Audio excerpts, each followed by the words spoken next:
Most of them, those CCTV cameras, they are built in the beautiful country of China.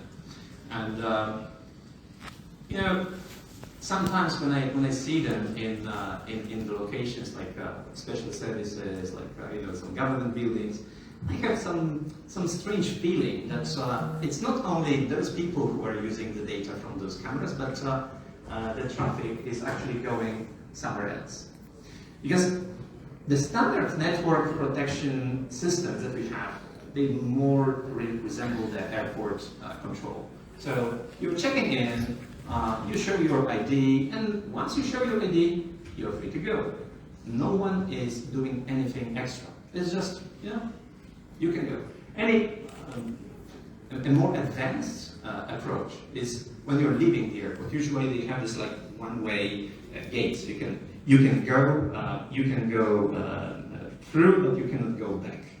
So this, you know, like one-way technology is called data diodes. They help to build the combination of OT systems with IT systems, where you want this information flow one way, only outside from the OT system.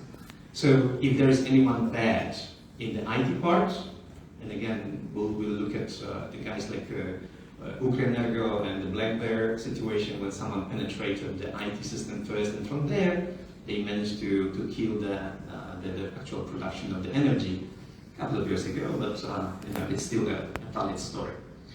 Now, how to fill the gap? Because it's too blind. One-way traffic is not yet sufficient. We don't know still what is inside.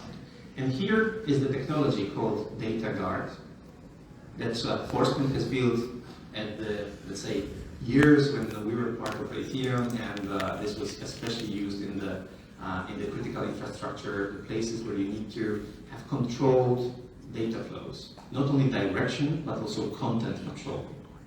And those are security checks which are also seeing what's inside, not only allowing certain direction of the data flow, but it's what is inside. An example of the usage, it can be maybe the large data sets like air traffic control. It can be, you know, a combination of this streaming video for the video surveillance, but cutting off any audio so no one can hear what is happening. It can be CM systems which are built for different processing domains. You have, like, just close to this place, you have this security services of Moldova.